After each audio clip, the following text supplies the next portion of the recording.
சொத்து மதிப்பீடுன்னு ஒண்ணு கொடுப்பாங்க. அநியாயத்துக்கு புலி வச்சுக்கிறாருமா. அவருக்கு 3 கோடி இருக்குதான், அந்த அம்மாக்கு 1 கோடி 10,000 ரூபாய் தான் இருக்குதான், வேற சொத்தே கிடையாதான்.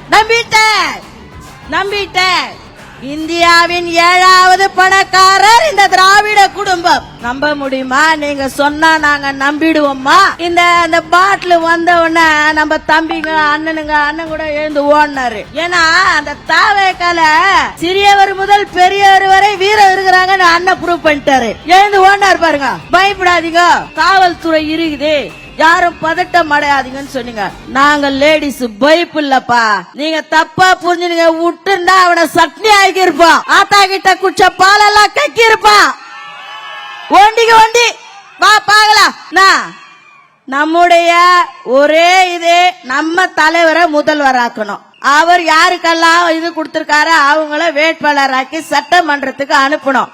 அத மட்டும்தான் பேசணும்ன்ற மைண்ட் செட்ல தான் போறோம். ஆனா இந்த மாதிரி சின்ன சின்ன சம்பவங்களை நடத்துறாங்கன்னா எவ்வளவு கேவலமான இயக்கமாக இந்த திமுக இருக்கிறது.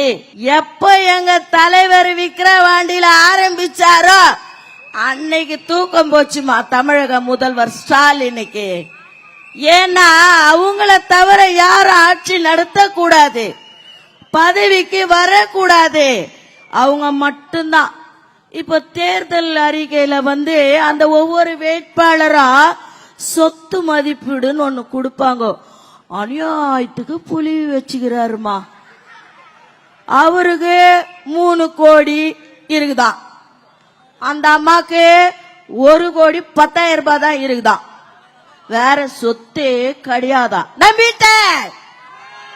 நம்பிட்டேன் இந்தியாவின் 7வது பணக்காரர் இந்த திராவிட குடும்பம். நம்ப முடியுமா? நீங்க சொன்னா நாங்க நம்பிடுவோமா? இந்த பாட்டில் வந்த உடனே நம்ம தம்பிங்க அண்ணன் கூட எழுந்து ஓடினாரு.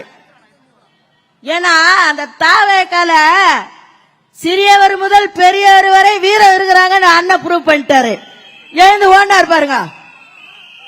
பயப்படாதீங்க, காவல்துறை இருக்குது, யாரும் பதட்டம் அடையாதீங்கன்னு சொன்னீங்க. நாங்க லேடிஸ் பயப்பில்லப்பா. நீங்க தப்பா புரிஞ்சுங்க. விட்டுண்டா அவனை சட்னி ஆகிருப்பான். ஆத்தா கிட்ட குச்ச பாலெல்லாம் கக்கி இருப்பான்.